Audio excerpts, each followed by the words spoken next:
Cinema ఎప్పటికప్పుడు కొత్త ప్రేక్షకుడిని create చేస్తుంది కదా. అంతే కదా. సినిమా ప్రతిరోజు ఒక కొత్త ప్రేక్షకుడిని తీసుకొస్తుంది. ఒకళ్ళేంటి కొన్ని వందల మంది కొత్త ఎక్కువ ప్రేక్షకులు మంది వస్తూనే ఉంటారు. కొన్ని వందల మంది ప్రేక్షకులు వెబ్ సిరీస్కి వస్తుంటారు. మరి వెబ్ మూవీస్ ఓటీటీ ప్లాట్ఫామ్కి కొత్త వాళ్ళు వస్తున్నారు, కొత్త ప్రేక్షకులు సబ్స్క్రిప్షన్స్ పెరుగుతూ ఉన్నాయి, సబ్స్క్రిప్షన్స్ పెరుగుతూ ఉన్నాయి. మరి నాటకానికి కొత్త ప్రేక్షకులు రావట్లేదు అంటే సమాధానం చెప్పాల్సింది ఎవరు? నాటక రంగానికి సంబంధించిన వాళ్ళే, ప్రేక్షకులు కాదు.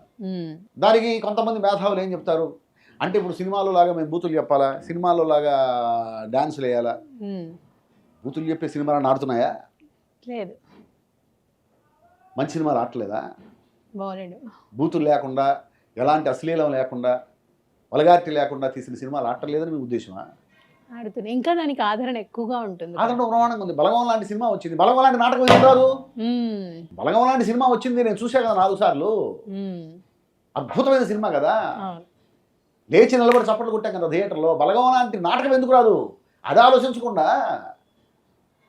సో ఖచ్చితంగా నాటక రంగంలో ఉన్న ప్రతి ఒక్కళ్ళు, నాటక రంగం నుంచి వచ్చిన నాతో సహా, చేతులు కట్టుకొని ఆడియన్స్ ముందు తల ఉంచుకొని తప్పు ఒప్పుకోవాల్సిన పరిస్థితి, ఆ తప్పు దిద్దుకోవడం కోసం ప్రయత్నించాల్సిన పరిస్థితి.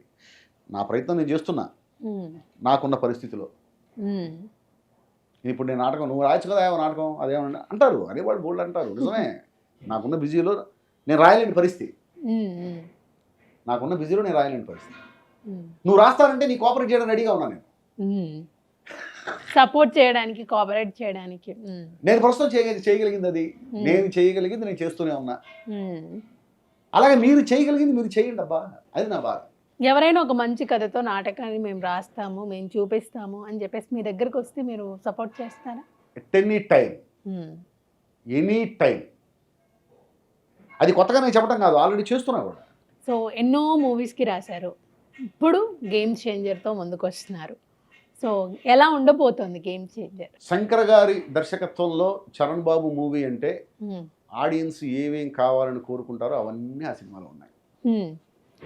చాలా ఎక్స్ట్రాడనరీగా ఉంటుంది సినిమా, there is no doubt. Emotion ఎంత ఉండబోతుంది? అద్భుతం. అసలు ఈ మధ్యకాలంలో శంకర్ గారి సినిమాలో ఏ ఎమోషన్ అయితే మిస్ అవుతుందని అనుకుంటున్నారో, ఏ ఎమోషన్ అయితే శంకర్ గారిని చేసిందో ఆ ఎమోషన్ ఈ సినిమాలో మళ్ళీ మీరు చూస్తారు. అంతేనా? నేను చెప్తున్నా కదా, రేపు వచ్చేటువంటి సంక్రాంతి అది శంకరాత్రి. సో శంకర్ గారికి రాజమౌళి గారికి డిఫరెన్స్ ఏందంటారు? నాకైతే ఇద్దరిలో డిఫరెన్స్ కనిపించలేదమ్మా. అదే డెడికేషను, అదే డౌన్ టు ఎర్త్, ఎప్పుడు సినిమా గురించి ఆలోచించడం, cinema cinema cinema cinema cinema తప్పించి అసలు వేరే యావగేషన్ ఉండదు ఇద్దరు.